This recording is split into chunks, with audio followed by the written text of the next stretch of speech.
true that under the current dispensation, the political parties, both parliamentary and non-parliamentary political parties, in line with our standing orders, are represented in the selections committee, which I happen to chair. And decisions of that committee are not decisions of the chair, are decisions, as the leader of minority, I've said, decisions of the committee. By consensus, and where there is no consensus, we vote.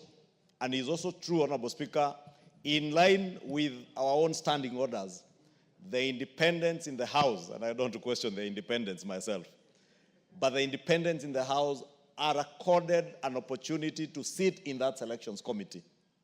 And indeed, when I listen to Honorable Timothy Toroitich, the issue he's raising is coached around a constitutional issue, but it's more of a complaint of his relegation to another committee from the one he was serving in. But I can confirm, because we sat in that committee on Monday evening, the Honorable Timothy Toroitich, the committee he was in, he has been replaced by another independent member. Not a member from the majority or from the minority. It is another independent member who has taken his position. And in line with the proposals that we got before the committee, Honorable Speaker, from the representation of the independents in the selections committee. To Honorable Speaker, I engaged the Honorable Ngelechei, Honorable Karauri, who lead that caucus of independents. And when they appeared before the Honorable Ngelechei as a representative of the independents in the selections committee, submitted their list. Honorable Speaker, as expected, every other member in this House wants to be a member of the budget committee, transport, energy, education, water and irrigation. But it is not practical. And that is why what Honorable Junet says is true. The intent of the Constitution and our standing orders was to establish a selections committee that would then guide the House to settle members in committees, because it was expected that if what Timothy Toroitich says is true, or was to be true, that if a particular grouping brings their list before the selections committee, expressing their desire, what if all independents, we had 20 or 30 independent members, and they all expressed their desire to sit in the budget committee? Shall we have a budget committee where only independent members sit? Or for instance, now I think there are about 11 or 12 of them. If they all wanted to sit in the transport committee, would it mean then that that is the only committee they will all sit in?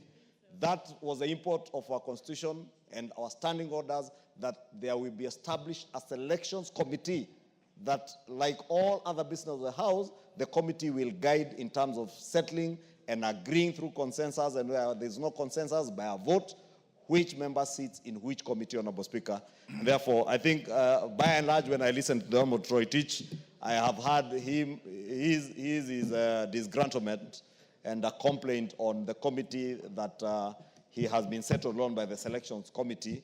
But I want to encourage the honorable member for Marakwet West. Focus more on serving the people of Marakwet West. And there are members who have served in this House and not served in any committee of the House. But they have done exemplary well in the assembly, in plenary, and in their constituencies in addressing matters that are of concern to the people that sent them to represent them. Otherwise, if you focus on disgruntlement on whether you sit in this or that committee, as I said yesterday, Honorable Speaker, we may not be able to satisfy everybody, and it's not practical to satisfy everybody in terms of their desires and needs as individuals. But let us use the opportunities that we are given to serve in whatever committee you are relegated to serve in, whether it is in Transport Committee, whether it is in the very powerful Members' Welfare Committee. That, Honorable Speaker, I said when in the last parliament I served in the Members' Welfare Committee, I have never served in a more powerful committee of this House than the Members' Welfare Committee. This is a committee that oversees the Parliamentary Service Commission, where the Speaker is the chair of the Parliamentary Service Commission. There is no other committee of this House that can oversight, Mr. Speaker, other than the Members' Welfare Committee. And I am very proud of my time as a member of the Members' Welfare Committee, because, Honorable Speaker, you remember when you took over as a chair of the Parliamentary Service Commission, Bunge Tower had actually progressed in the last 2 years of the last regime, because of the work that we put to make sure that we oversighted the Parliamentary Service Commission to ensure that members of Parliament who joined the 13th Assembly, and I must thank you, Honourable Speaker, because when you came in, you picked up from where the other commission had left and ensured that now members enjoy good facilities at Bunge Tower. And I want to ask the members who are joining the Members' Welfare Committee, keep the Speaker on his toes so that he can continue guiding the Parliamentary Service Commission to improve your welfare as members of Parliament. And that's why I say it is one of the most powerful committees of this House, Honourable Speaker. I was just engaging with my brother, Honourable Nimrod Mbai. I was telling him the Public Petitions Committee again, when we crafted this committee in the last Parliament, it is bound to be one of the best committees of this House. But let me say, these committees are as good as the leadership and as a membership. It is up to you, whichever committee you are put in, to make the best out of it, and also in the service to your constituents. Thank you, Honourable Speaker. Member, I'll give you 1 minute. Thank you, Honourable Speaker. As you'll be making your ruling, it is very important that you listen to the voice of the Honourable Member who spoke without the committee or the committee notwithstanding.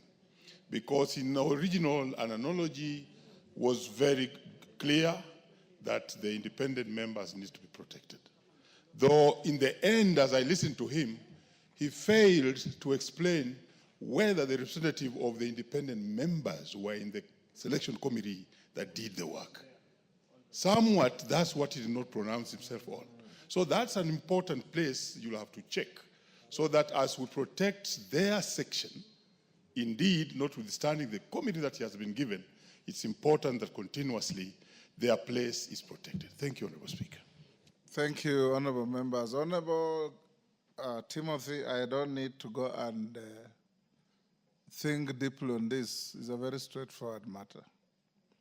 For independent members, the standing orders, you've rightly said, have given you an opportunity to form a caucus, which can help you in prosecuting your interests at various levels in your performance of your duty.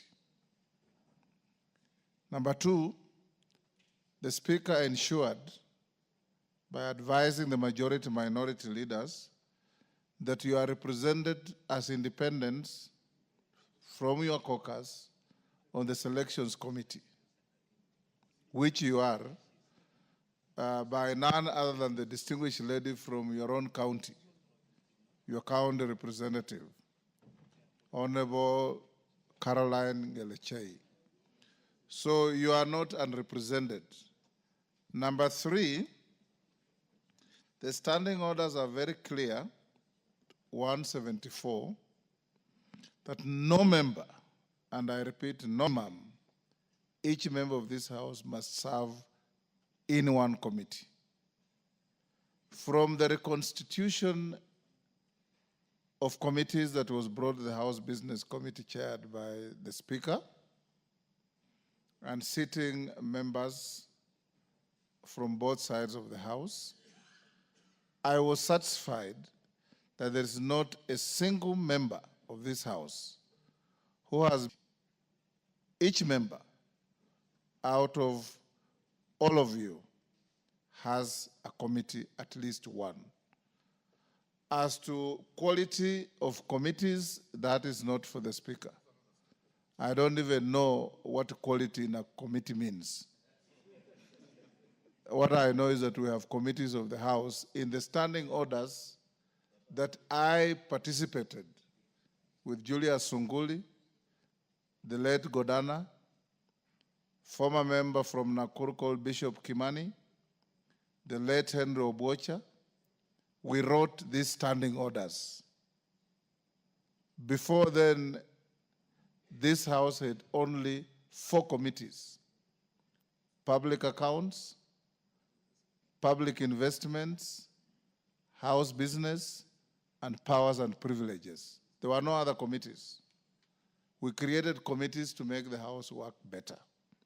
So what I advise you, Honorable Kipchumba, go back to your representative in the selections committee.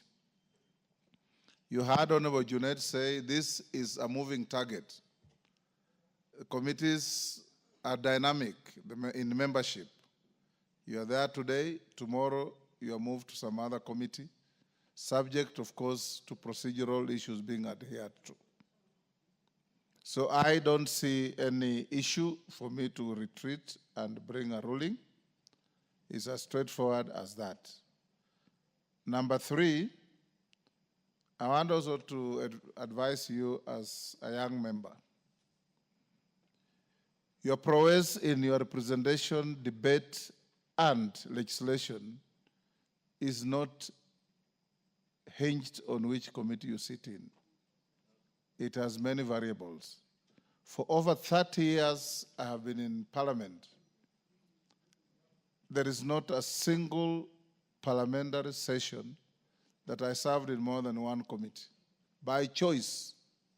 Every time I was given more than one committee, I declined. I served only one committee at a time. For over 30 years, I have never chaired a parliamentary committee. The only time I now chair a committee is by virtue of the office I hold. That is House Business Committee. I have never presented myself to be elected as a chair or vice chair of any committee, because I was always guided by the belief that being a chair of a committee is cumbersome and was going to withhold my capacity to think, to debate, to work, and to represent my people. So I kept off from chairing any committee. But that Honorable Bukose holds a different view. That is entirely up to you. So Honorable Kipchumba, as you navigate in your first term, try your best to establish good PR with your colleagues, especially those you send to sit in those committees, so that they can represent you better, represent your interests, agitate for your interests, vote for your interests, and give you what you want. The Speaker has no capacity to place any member in any committee. He only has capacity to ensure that you cannot be committeeless. I think that helps you, Timothy, going forward. And in future, that is how we shall operate. Allow me to acknowledge Sacho High School from Baringo Central, Baringo County, who are in the